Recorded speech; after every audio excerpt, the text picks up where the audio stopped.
राजस्थान के भीलवाड़ा सिटी के अंदर हम मौजूद है और यहाँ पर हम कांचीपुरम सोसाइटी के अंदर मौजूद है। हम यहाँ पर गुलमाला जी के यहाँ मौजूद है। ये बहुत अच्छी गायक कलाकार भी है और जीवन के अंदर काफ़ी इन्होंने उतार चढ़ाव देखे हैं।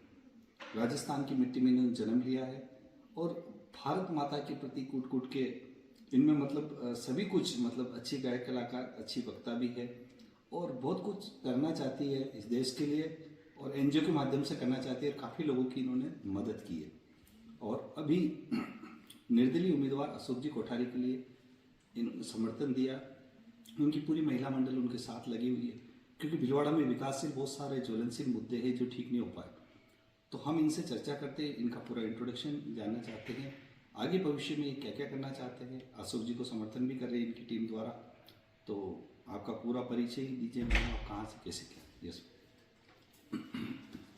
सबसे पहले तो आप सबको नमस्ते और सबको आपको बहुत धन्यवाद कि आपने इस तरह से जो अभी माहौल चल रहा है उसको आप कवरेज कर रहे हैं। तो मैं अपना परिचय देना चाहूँगी कि मेरा नाम गुलमाला जैन है। गुलमाला GUN गुलमाला जैन। हाँ। तो मैं वैसे तो पियर से नागौर डिस्ट्रिक्ट में है मेरा पियर। थावड़ा छोटा सा गांव है। हंसराज जी खटोड़ मेरे मम्मी पापा है और मेरे हम 5-6 भाई बहन हैं। 3 बहनें 3 भाई है जिसमें मैं सबसे बड़ी हूँ। 2001 में मेरी शादी हुई थी और ब्यावर पुखराज जी बोहरा मेरे ससुर जी हैं और अनिल जी बोहरा मेरे हस्बैंड का नाम है। तो इस तरह से हमारे पियर और ससुराल दोनों की फैमिली बहुत ही अच्छी है और मेरे लिए भी बहुत अच्छी। मैंने ग्रेजुएशन किया था, 12th तक तो हमारे गांव से ही की थी पढ़ाई। उसके बाद में MDS यूनिवर्सिटी से ग्रेजुएशन किया और उसके बाद शादी के बाद पहले से मुझे ऐसे सिंगिंग का, कविताएं लिखने का, मतलब ये कुछ भी स्पीच वगैरह बोलने का और निबंध वगैरह लिखने का ऐसे बहुत शौक था। हर जगह मैं पार्टिसिपेट करती थी। आकाशवाणी पे भी मेरा आता था। मैं कुछ भी लेख वगैरह या ऐसे लिख के भेजती थी तो आकाशवाणी पे भी प्रसारित होते थे काफ़ी बार। तो इस तरह से मुझे शौक शुरू से था। बट वो गांव का माहौल था और उस समय का कल्चर था कि भाई इतनी सुविधाएं नहीं थी कि मैं आगे अपने आप को प्रमोट कर पाऊँ। और मम्मी पापा को भी कहीं एक डर था कि लड़की हूँ, तो एक लड़की का डर सबको रहता ही है। तो इस वजह से भी वो गांव से बाहर नहीं निकल पाए। फिर शादी के बाद बच्चों में, परिवार में और वापस थोड़ी सी जो प्रतिभा थी वो रुक गई। फिर भीलवाड़ा आए हम और भीलवाड़ा आने के बाद भी जैसे जैसे बच्चे बड़े होने लगे फिर धीरे धीरे हम सोशल वर्क में आगे बढ़े। भीलवाड़ा में किन किन का कॉपरेशन आपको रहा यहाँ के आने के बाद? भीलवाड़ा में सबसे पहले तो मैं कहूँगी कि मेरे हस्बैंड ने मेरे साथ बहुत कोऑपरेट किया मुझे उनको आगे बढ़ाने के लिए। जितना उनको, हालांकि मेरे फील्ड में उनको इंटरेस्ट नहीं है, समाज में सोशल मेरे को इंटरेस्ट है पर उनको नहीं है, पर फिर भी उन्होंने मुझे हमेशा सपोर्ट किया। फिर धीरे धीरे करके मेरे भाई आए भीलवाड़ा में और भाइयों का और फिर पूरा परिवार लगभग इधर ही आ गया। मम्मी पापा भी लगभग गाँव रहते हैं और भाई मेरे तीनों इधर ही रहते हैं। तो दोनों भाइयों, मेरे तीनों भाइयों का अच्छा सपोर्ट रहता है मुझे हर फील्ड में आगे बढ़ाने का। पर सबसे ज़्यादा जो मुझे प्रमोट करता है या कहीं भी आगे बढ़ाने के लिए ज़्यादा करता है तो वो हरीश हिंदुस्तानी मेरा 2nd नंबर का भैया है। तो वो मुझे बहुत सपोर्ट करता है हर चीज़ में, हर जगह आगे बढ़ाने में, कहीं भी आगे प्लेटफॉर्म दिलाने में। तो उसका मुझे बहुत सपोर्ट रहता है और परिवार मेरा सारा पॉजिटिव है। मुझे ऐसे यूँ किसी भी चीज़ की रोक टोक नहीं है कि मैं क्यों जा रही हूँ, कहाँ क्या कर रही हूँ। तो इस तरह से परिवार का सपोर्ट है इसलिए मैं कर पाती हूँ।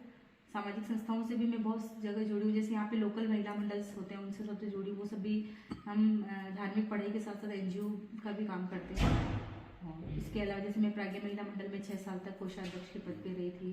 उसके बाद में अभी प्रेजेंट में BJS जो भारतीय जन संगठन है ऑल इंडिया लेवल का है, उसमें मैं भीलवाड़ा की महिला अध्यक्ष हूँ। भीलवाड़ा में जितने भी धार्मिक प्रोग्राम होते हैं या जहाँ जहाँ आपने प्रोग्राम्स किए तो उसमें किस टाइप से आपने अपने सॉन्ग को प्रस्तुत किया, किस तरह के गीत थे, क्या थे?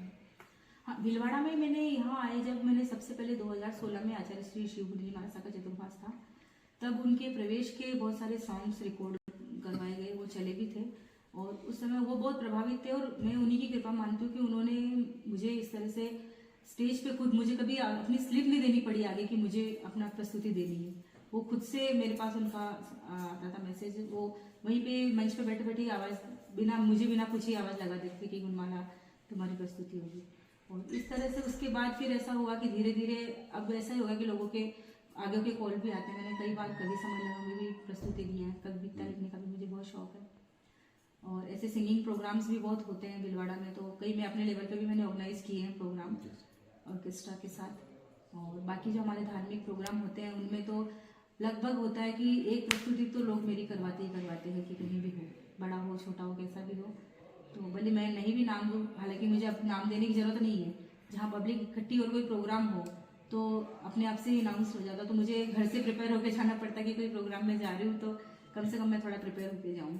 कहीं भी कुछ अभी भीलवाड़ा में 15 सालों से विकास नहीं हो पाया और काफ़ी ज्वलनशील मुद्दे भीलवाड़ा में, चाहे बालिका के साथ अत्याचार हो रहा हो, चाहे रोड की प्रॉब्लम है, काफ़ी कुछ समस्या है। और अभी निर्दलीय उम्मीदवार के रूप में जैसे अशोक जी कोठारी जी खड़े हुए, तो उनके व्यक्तित्व को लेकर वो गौ सेवा भी करते हैं, काफ़ी लोग, हजारों लोग उनसे जुड़े हैं। तो आप उनको किस दृष्टिकोण से देखते हैं? भीलवाड़ा में उनके आने के बाद क्या क्या विकास होंगे? तो आपका जो टीम वर्क है, आपकी जो महिलाएं जुड़ी हुई है, उनके लिए क्या कहना चाहोगे?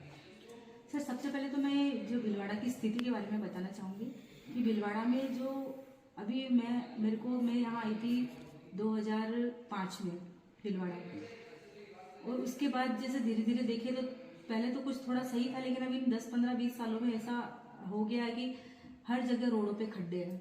तो हम व्हीकल चलाते तो हमें बहुत दिक्कत आती है। जो जान पहचान की नॉन रोज वाली रोड है वहाँ से तो हम बच के निकल लेते हैं, लेकिन कभी अननोन रोड पे भी जाना पड़ता है तो वहाँ तो फिर खड्डे में गिरने का या स्पीड ब्रेकर प्रॉपर नहीं है या तो वहाँ अमूमन एक्सीडेंट हो ही जाते हैं किसी न किसी का, तो वो समस्याएं आती है। और यहाँ ओवरब्रिज की प्रॉब्लम है ही है, जहाँ रेलवे गेट है वहाँ पे ऑलमोस्ट पानी भरा रहता है। बारिश के दिनों में तो बहुत दिक्कत आती है, रेलवे गेट पे भी पानी रहता है तो जो अंडरब्रिज बना हुआ उसके नीचे भी बहुत पानी रहता है, तो आने जाने में बहुत दिक्कत रहती है। रोड वहाँ की भी सही नहीं, क्योंकि वो तो ट्रेन वाला जो एरिया वो बहुत रिस्की एरिया होता है, उसको तो मतलब साफ रखना ही चाहिए। तो वो रोड वहाँ से लगभग टूटी हुई मिलती है, तो उसको क्रॉस करने में भी हमें दिक्कत, क्योंकि हम पटरी पार इधर रहते हैं तो इधर से उधर जाने में हमारा काम तो रहता ही है मार्केट जाने का, तो दिक्कत बहुत पड़ती है। अशोक जी कोठारी जी खड़े हुए हैं, काफी सरल स्वभाव के और सभी को साथ लेके चलते हैं। जैसे प्रधानमंत्री जी नरेंद्र मोदी, सबका साथ सबका विकास, वो एक मतलब वो काफी पूरी भारत की जनता को शुक्रगुजार करते हैं, उनको सबसे ज्यादा आगे रखते हैं, सबका साथ सबका विकास। इसी तरह से कोठारी जी भी ये मतलब स्लोगन लेकर चलते हैं, उनके लिए आप क्या कहना चाहोगे? अशोक जी कोठारी का व्यक्तित्व तो अगर एक बार कहें तो नरेंद्र मोदी जी और अशोक जी कोठारी दोनों को अगर एक तराजू में रखा जाए तो दोनों इक्वल नजर आते हैं, इतना उनका व्यक्तित्व है।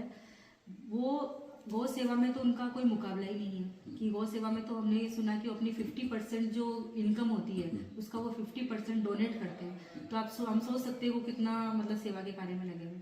और उसके अलावा गौ सेवा देखें तो उनकी एक सिग्नेचर आइडेंटिटी है कि गो भक्त के नाम से उनको जानते हैं। बट भीलवाड़ा के इसमें कोई भी ऐसी समाज सेवा या परोपकार का कोई भी ऐसा फील्ड शायद मेरी नज़र में नहीं बचा होगा जहां उन्होंने अपना योगदान नहीं दिया होगा। और देश की सेवा के लिए, लोगों की सेवा के लिए, गरीबों के लिए वो मैं कह दूं कि 24 घंटे तैयार है, तो वो गलत नहीं है। तो इस तरह से भीलवाड़ा की जनता ने ये 15 सालों में परेशान होकर जो उनको चुना है, तो उनको कोई राजनीतिक इंटरेस्ट भी नहीं था कि राजनीति में वो आए, पर वो लोगों ने उनको चुना, लोगों ने उनकी योग्यता देखी, उनकी कर्तव्य निष्ठा देखी, उनकी सेवा भावना देखी, तो सबको उम्मीदें हैं उनसे कि